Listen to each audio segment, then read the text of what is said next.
buenas tardes. Buenas tardes. Buenas tardes. Buenas tardes. Estoy admitiendo todavía, así que por eso estoy demorando un poquito.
Unos minutitos que así admitimos a todos.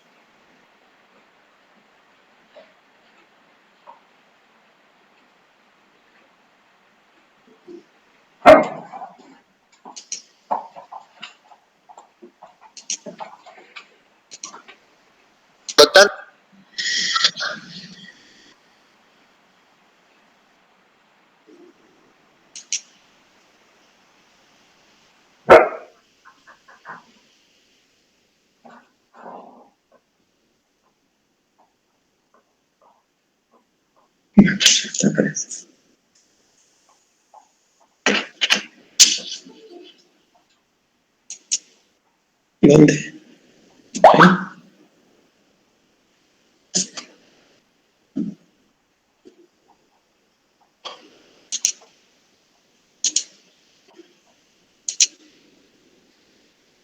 ¿Dónde?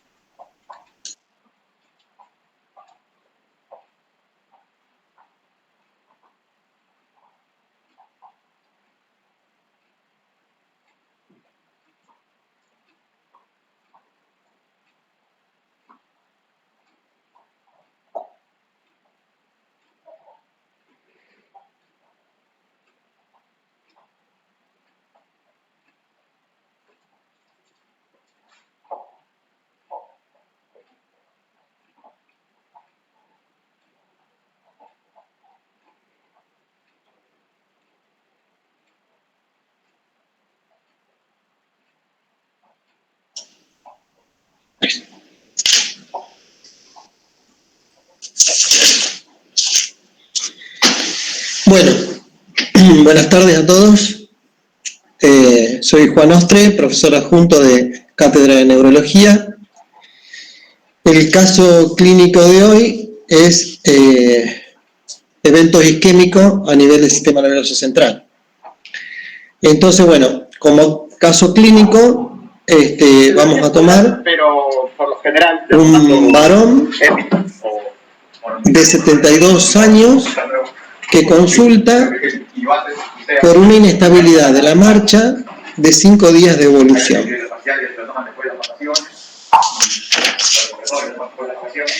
El paciente acude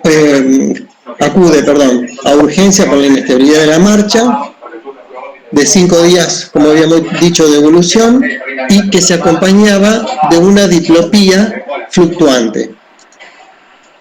Refiere que el comienzo de la clínica ha sido en forma brusca, no acompañándose de otros signos de foco neurológico. No hay alteración del habla, ni debilidad, ni pérdida de sensibilidad a nivel de los miembros. Como antecedentes, tenemos que el paciente es exfumador de hace 50 años, no tiene otros hábitos tóxicos, es hipertenso y está en tratamiento con enalapril 5 miligramos día. No refiere diabetes ni dislipemia. Él, previamente también dentro de su examen físico lo que se vio fue que tenía en la extremidad inferior una celulitis en resolución en el miembro inferior izquierdo. Y el laboratorio lo único que mostraba era un eritro de 80 en la primera hora.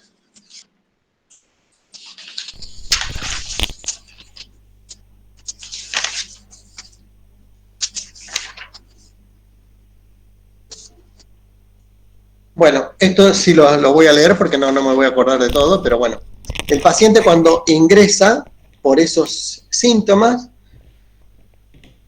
se le toma sangre, tiene una hemoglobina normal, una glucosa de 124, una urea de 46 miligramos por decilitro, un electrocardiograma que tenía un ritmo sinusal con una frecuencia de 75 latidos por minuto. No había alteraciones, no se evidenciaba ninguna alteración aguda con respecto a la repolarización. Y la radiografía de tórax no mostraba ninguna condensación pulmonar o afección pulmonar. Bien. Nosotros tenemos que centrarnos, o sea, desde el punto de vista de la sintomatología con respecto al paciente. A mí me gustaría que ustedes también participaran de todo esto, porque en la medida que ustedes puedan aportar, es mucho más rico. Tenemos este paciente, entonces yo lo que propongo es, cuando tenemos un paciente desde el punto de vista neurológico, lo que tenemos que hacer es ver si hay algún encuadre. Entonces, el encuadre, lo primero que tenemos que hacer como encuadre es el encuadre sindromático. ¿Sobre qué síndrome neurológico estamos hablando?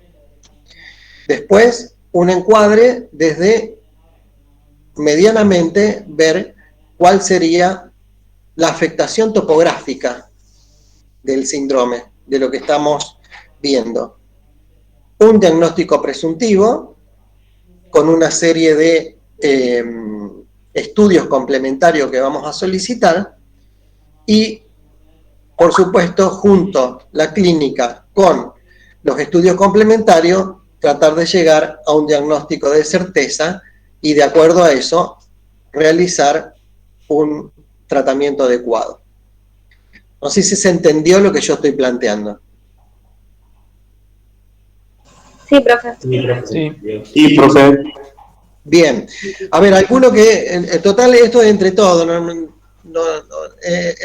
es más fácil equivocarse acá, obviamente, que de uno de la equivocación saca frutos. Entonces, si estamos con este paciente que está con este cuadro de un trastorno del equilibrio de 5 días de evolución y una diplopía que era episódica, aparecía y desaparecía.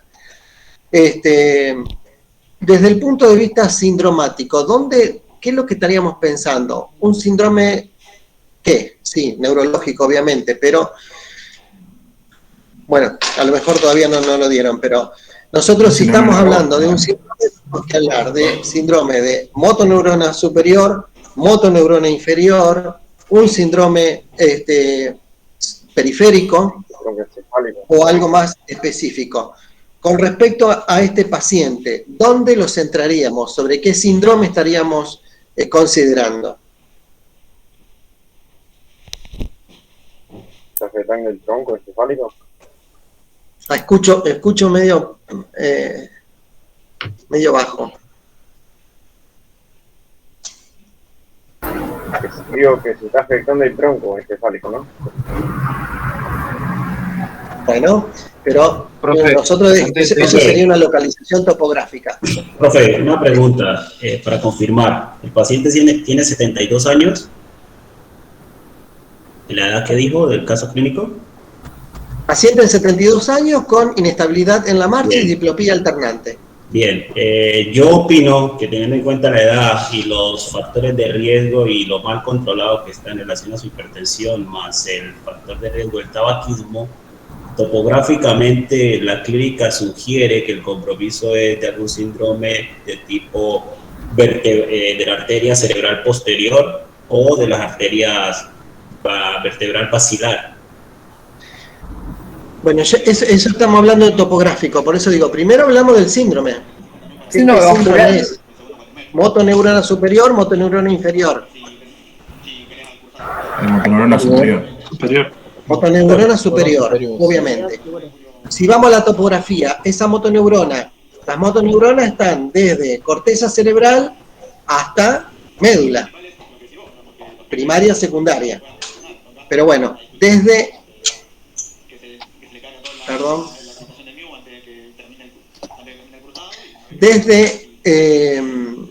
la motoneurona y el nivel que está afectando. Por ahí escuché que dijeron tronco encefálico. Cerebelo, ¿no? Sí, sí. ¿Cómo? Cerebelo. El tronco, digo. Sí, escuché tronco, cerebelo, está bien. Que podría considerarse también un síndrome de fosa posterior, porque bueno, sabemos que el cerebelo está en fosa posterior y tronco corresponde también a fosa posterior. Bien, yo ahora les voy a mostrar, a ver si ustedes pueden, si se puede ver realmente bien. Cuando el paciente ingresa, se le saca una tomografía.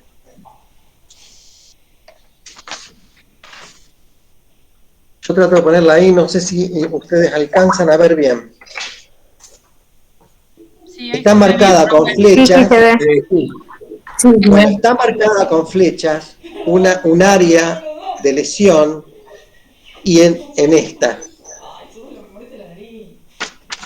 En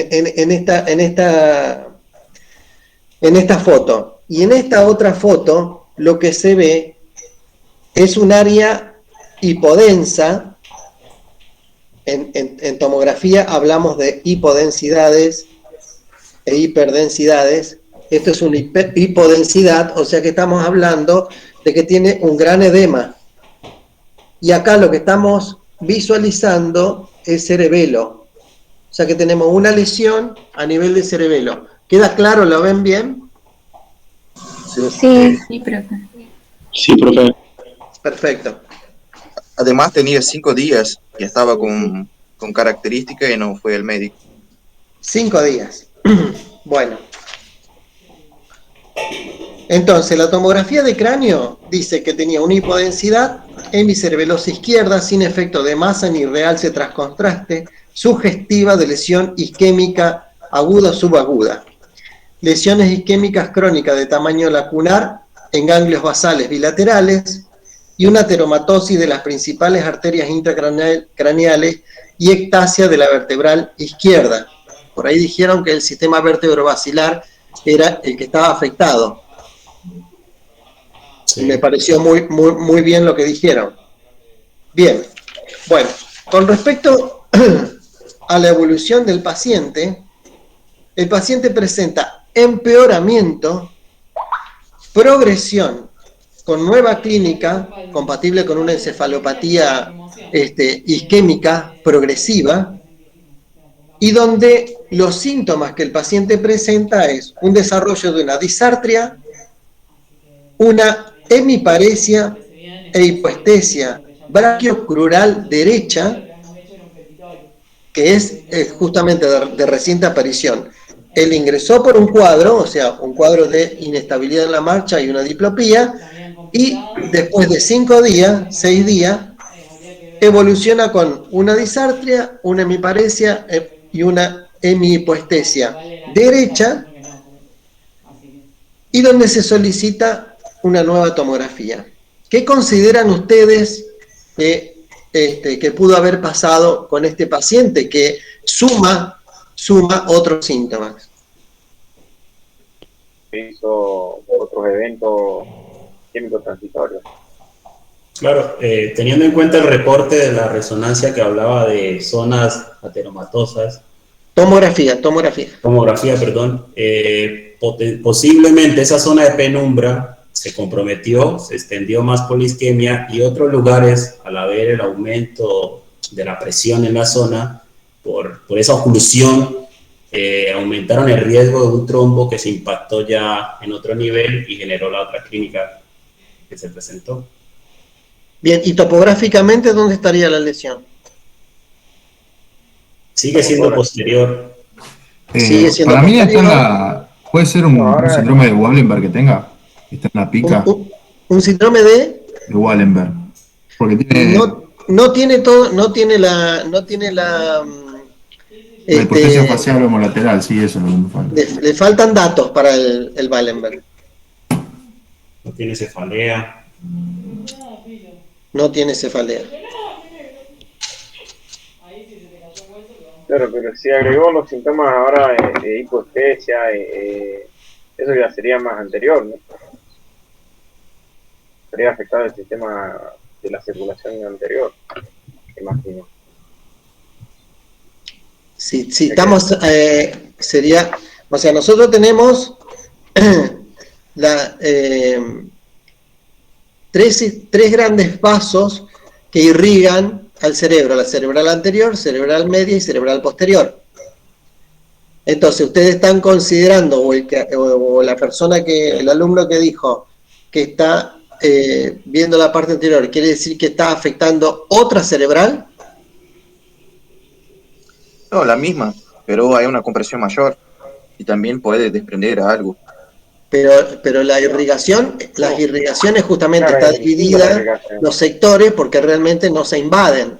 Si bien está el polígono de Willis, que va abarcando toda la circulación, pero entre anterior y media y posterior no se superponen las irrigaciones. ¿Se entiende lo que digo? Sí, pero la lesión se mantiene en el mismo local. Sí. Claro, pero hicieron otra tomografía para saber eso. Porque Exacto, pero sí, seguro, yo lo tengo acá, pero yo quiero primero a ver qué es lo que están pensando ustedes. Claro, Lo que pasa es que eso fuera- Si la lesión sería digamos, la misma que está causando problemas y el mismo territorio vascular, tendríamos la misma sintomatología, solamente que más sostenida en el tiempo. Ahora, como se agrega otra sintomatología, yo supongo que hay otro territorio vascular La arteria afectado. cerebral media afecta a territorio cerebral, zona parietal, ¿puede ser? No. No, mi opinión es, la zona de penumbra donde se dio la primera lesión, el foco isquémico, aumentó. Recuerden que eso es cerebelo lo que tenía. Sí, Esto sería más un Bueno, ¿cerebelo tiene algo que ver con la sensibilidad?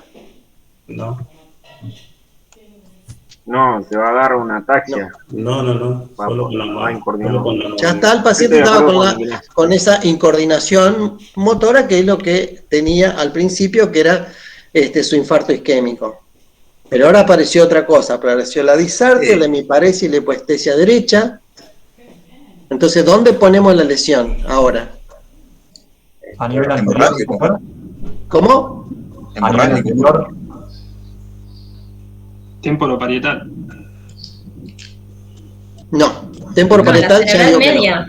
¿Cómo? La cerebral media, porque la cerebral Tampoco. media. No, la cerebral posterior sigue siendo. Sigue siendo cerebral posterior, exactamente. La lesión sigue siendo cerebral posterior. Entonces piensen que irriga la cerebral posterior. Irriga el cerebelo, ¿y qué más? A nivel vulvar, ¿no puede ser? Bueno, yo lo situaría a nivel, digamos, la lesión. Estamos medio cerca.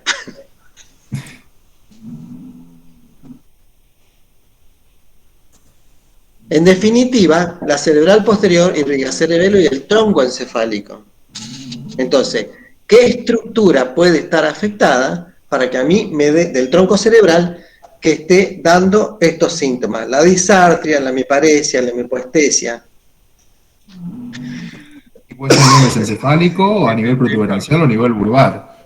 Y por la hemiparesia, fascio brachiocrural contralateral es bien mesencefálico eso. Es del Weber, digamos. Habría que ver si tiene una alteración del tercer páramo lateral. No lo tiene. A los pares craneales.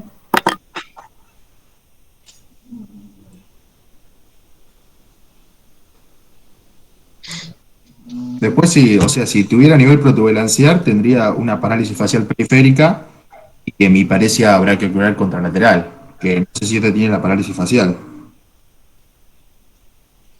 Y si no a nivel vulvar, con el Wallenberg, pero también faltan datos, digamos. No sé cómo podremos localizar ahí lo que falta. Estoy de acuerdo con el que está diciendo de protuberancia.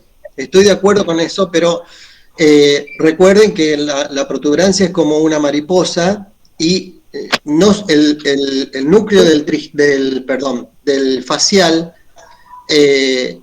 no está en todo el cuerpo de la protuberancia. ¿Se entiende lo que digo? O sea, puede afectar una parte de la protuberancia de la cual no esté involucrado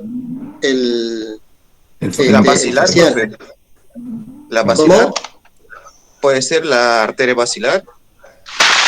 Sí, eso después lo charlamos. Yo tengo la angiografía, así que eso lo vamos a ver. Pero yo estoy diciendo ahora la topografía, a dónde podemos ver. Entonces, lo que tenemos que considerar es lo siguiente. Está bien pensado, está bien pensado. Por eso recalqué anteriormente que los territorios de la circulación cerebral no se superponen. O sea que no hay ni cerebral posterior con cerebral media, ni cerebral media con cerebral anterior. Entonces, eso está bien subdividido, justamente.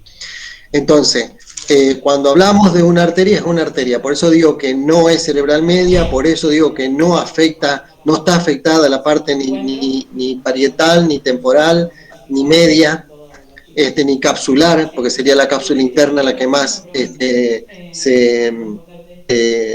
se lesiona cuando está afectada la cerebral media. Acá estamos hablando bien de cerebral posterior. Entonces, en este caso, que ahora lo vamos a ver, es la protuberancia lo que está afectado. Hay muchos mensajitos y necesito una mano con eso.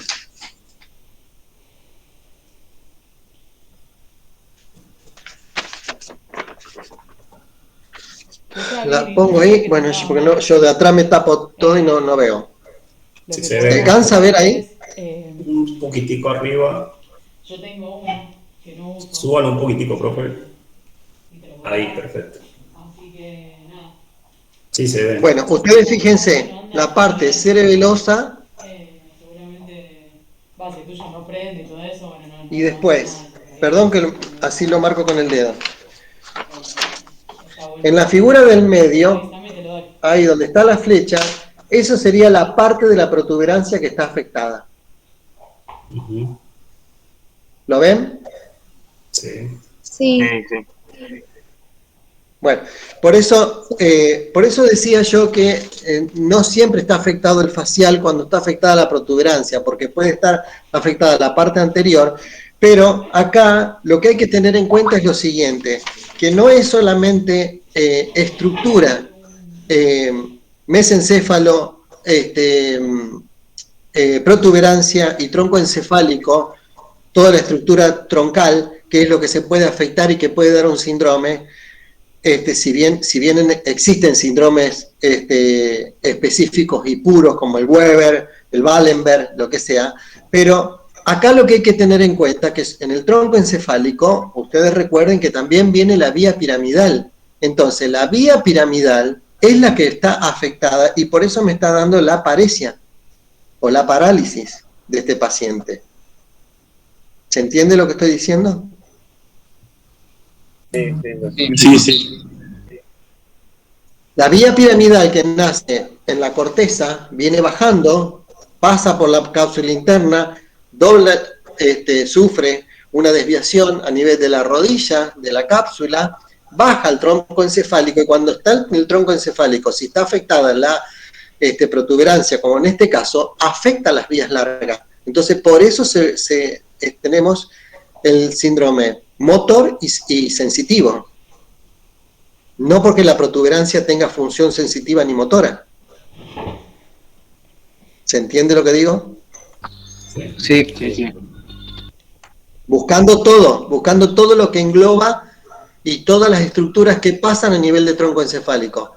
No tenemos el tronco por separado, sino que también están todas las vías piramidales y también está en parte la vía extrapiramidal, porque también un paciente que puede tener un accidente cerebrovascular a nivel de protuberancia o tronco encefálico también puede manifestar un síndrome parkinsoniano y es por una lesión específica a la vía piramidal. ¿Se entiende?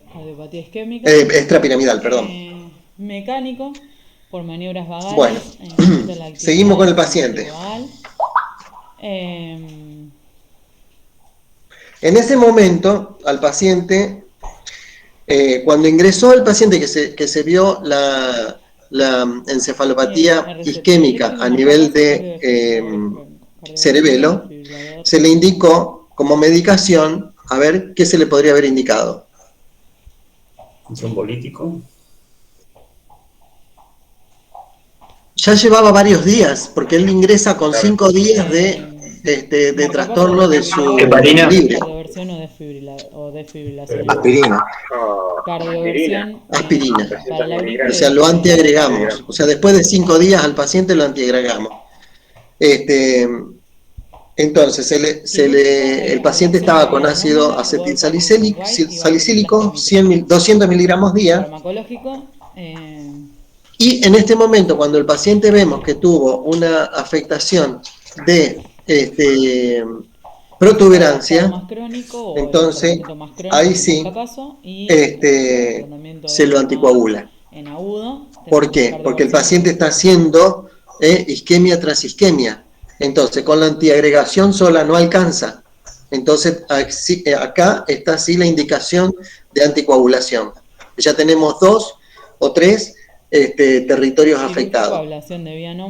¿Quedó claro eso? ¿Lo podría repetir, profe, a partir de cuándo la anticoagulación? La anticoagulación cuando ya involucra más de 2 sectores en una misma evolución. Perfecto. ¿Y con qué se hace? ¿Con heparina? No, acenocumarol. Oral. Antiagregación, anticoagulación oral.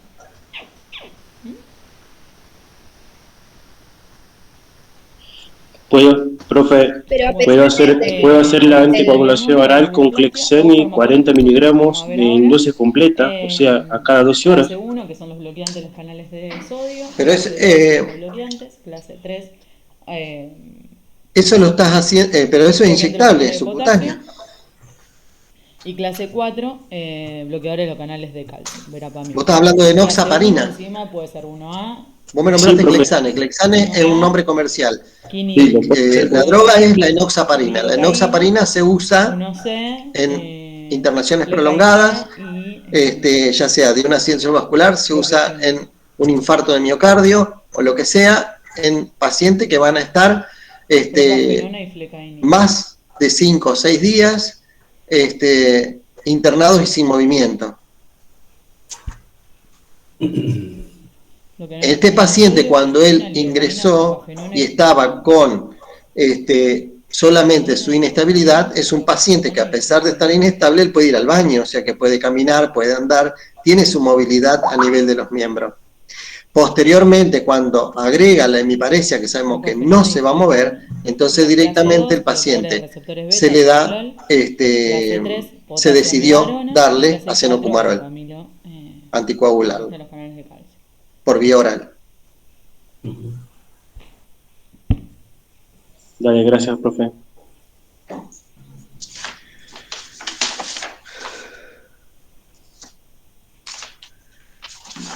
Profe, el paciente durante el cuadro clínico de evolución, ¿las cifras tensionales cambiaron? Ahora, Sí, se manejó con una tensión de 140, 150 y oscilaba entre 80 y 90 de diastólica. Entonces, el tratamiento que tiene de base, el cual, según la última guía, está corto, ¿no? Le faltaría que se hubiese combinado. Acordemos que estaba con el enalapril 5 miligramos día. Sí, pero las guías recomiendan una combinación de algún diurético. Pero para mí no me parece que... No, no es necesario en este caso. Sí, no se manejan las presiones cuando está con las tensiones por abajo de 180 por 110, una vez que es un evento isquémico. Perdón, de frecuencia irregular. Pero es que tiene de base factores de riesgo, la edad, tabaquismo. Sí, pero si vos estabilizaste el cuadro y después maneja bien las presiones, no hace falta agregarle un segundo fármaco. Exactamente, si el paciente, siempre uno tiene que estar tratando de usar, primero, monodrogas y al mismo tiempo, si no se requiere, no hacer asociación. Entonces, estoy de acuerdo con la alumna que dice que no tiene otra significación patológica, digamos, su tensión arterial, porque es la que maneja él con una droga que es en el abril, y él estaba estable con esa presión, y sigue estando estable, o sea que no es un factor de riesgo, cambios en la presión, porque este paciente no lo ha tenido. Claro, hubiera sido diferente si, por ejemplo, hubiera tenido un ACV hemorrágico y ya haya mantenido valores mucho más altos y con el enalapril no lo hubiera bajado. Ahí sí podríamos pensar una asociación, pero en este caso no hace falta. Coincido. Profe, y en este caso que comenzó con nueva sintomatología, ¿no estarían indicados nunca los fibrinolíticos porque ya la primera sintomatología fue hace 5 días? Claro, el fenómeno isquémico ya comenzó, entonces por eso justamente cuando agregó los datos, lo que se hace es una angiotomografía, o sea, se estudian las arterias para ver qué es lo que está pasando, porque si no, causar una fibrinolisis pensando a dónde, ¿se entiende? Entonces primero tratemos de ver cómo están los vasos y después de acuerdo a eso lo vemos, eso demora media hora estando internado para hacer el estudio, es rápido. Claro, entonces, y si veríamos un nuevo trombo, por ejemplo, ahí sí estaría indicado un antifibrinolítico. Y hay que ver si se puede usar un antifibrinolítico, hay que ver qué características tiene la obstrucción, si esa obstrucción está por una lesión que ya tiene en la pared de la arteria, por una lesión arteriosclerótica que ha fijado nuevamente depósitos y por lo tanto ha enlentecido mucho más y ha hecho un coágulo y por eso se ha tapado. O sea que no es fácil, no es en la guía no hay un criterio de exclusión, digamos, un antecedente de accidente cerebrovascular isquémico en los últimos 3 meses para el tratamiento antifibrinolítico. Y para la antifibrinolisis hay varios. Primero la edad. Sí, pero entre los otros, digamos. Las horas. Lo ideal es que no pase de 4.5 horas. Sí, hasta 6 horas se puede tolerar. Pero ¿van a ser anti o fibrinolitis? ¿Cómo? Fibrinolitis. ¿Están diciendo antifibrinolíticos? No, vamos a hacer fibrinolíticos, tratamiento fibrinolítico. Claro. Profe, una consulta. Sí. ¿Hay algún criterio a tener en cuenta, por ejemplo, para anticoagulantes endovenosos? ¿O en qué momento se da? No, anticoagulación endovenosa no.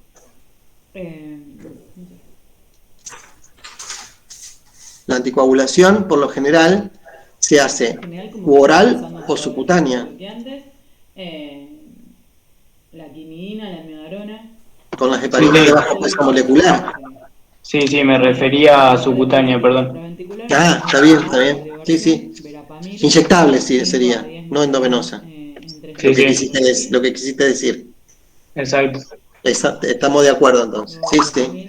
Bueno, en la parte de abajo está un poquito complejo, pero fíjense, yo lo voy a dejar un ratito a ver si ustedes la pueden ver para ver si está marcado de cualquier forma el nivel de obstrucción de la arteria. Compensado cardioversión, compensado verapamilo. Aleteo de la aurícula le doy verapamilo. Y aleteo o taquicardia. ¿Se puede observar? Casi nada. ¿Ven las flechas? Sí. No, más Viene en la base. Cardioversión o desfibrilador, que es el mismo aparato, pero con distinto modo. ¿Estamos bien? Hola, negrito. Hola, con vos. Hola, negrito lindo. No puedo. Atenta estoy. Ahí. ¿Lo ven? Ahí. Sí.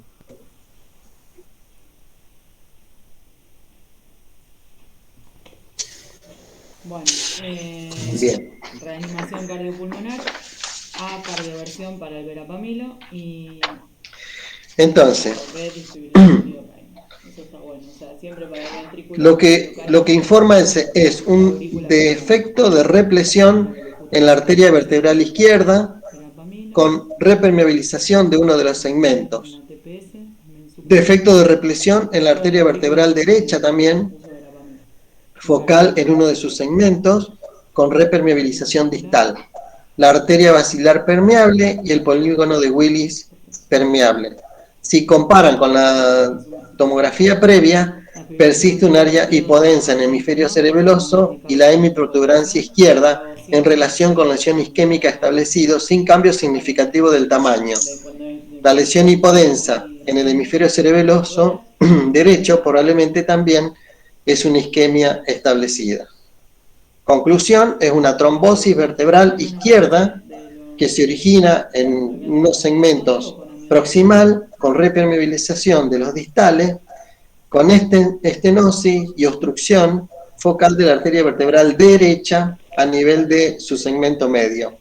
Infartos isquémicos establecidos cerebeloso y protuberancial. Eso sería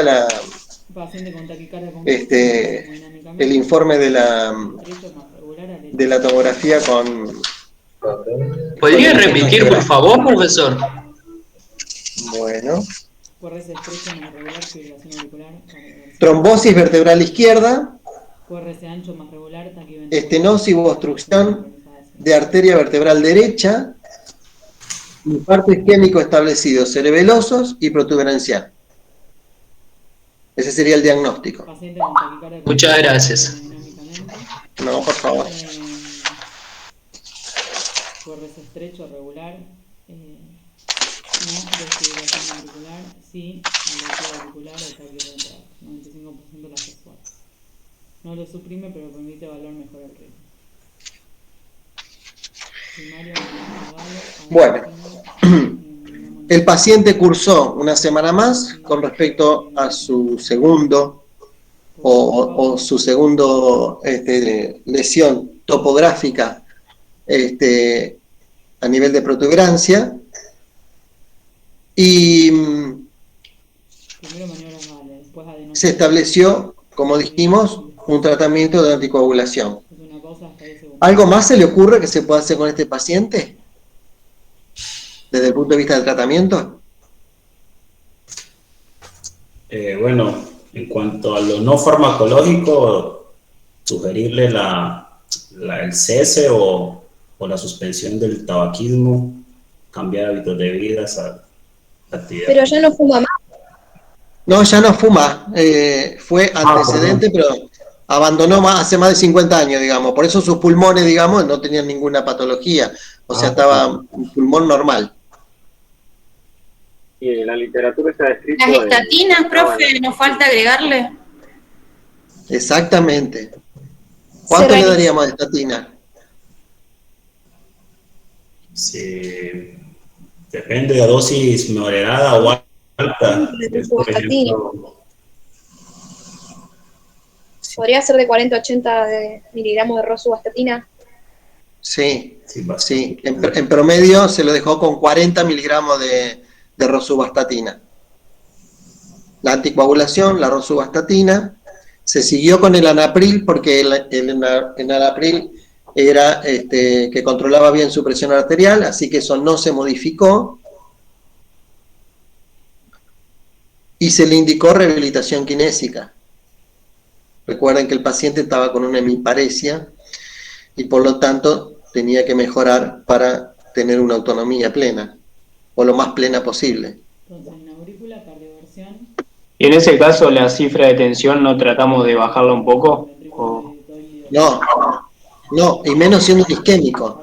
Eso le iba a preguntar, Su accidente isquémico. ¿cómo en estos casos no se lo toma como un mecanismo de defensa que el organismo también genera para poder regular las descompensaciones que tiene hemodinámicas? Sí, pero la presión aumenta en los casos de isquemia con incremento de la sistólica, no de la diastólica. Entonces tengo que prestarle más atención a la diastólica. Si la diastólica me supera los 100 o los 100, tengo que tener un factor a tener en cuenta. A tener en cuenta como para que esté por debajo. Claro, igual más que lo vendría a ser. Que no supere de 100 y que no supere de 180. Genial. De acuerdo a la edad del paciente, ¿no? Obviamente, pero en este caso, con 72 años, uno por ahí hasta los 170, 180 lo puede esperar tranquilamente. Porque sería una presión buena de perfusión, porque estamos tratando de circular sobre un camino estrecho, digamos, por la afección vascular. Entonces, si nosotros le bajamos la presión, no tenemos suficiente presión como para poder flanquear la obstrucción.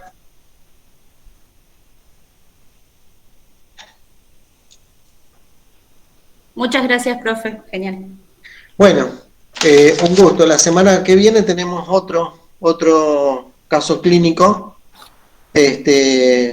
con trastorno del sensorio, que ahí veremos que, no sé si les parece adecuado o acertado, digamos, esta forma de presentarlo, o sugieren otra forma. Está bien, profe. Está bien. Está bien. Bueno, entonces espero que les sirva mucho y que, bueno, yo tengo 2 clases con respecto a signos de foco neurológico y eventos de sistema nervioso central, isquémico hemorrágico, y donde ahí hablamos de hemorragia subaracnoidea. Ya están, yo las clases las puse en YouTube, así que la pueden buscar en YouTube de la facultad, a esas 2 clases. Profe, yo también quería preguntarle qué bibliografía recomienda para leer el tema. Y de clínica médica, ¿qué bibliografía están manejando ustedes? Y o el Greca o el Farrera, cualquiera de los dos. Bueno, a mí me gusta Farrera.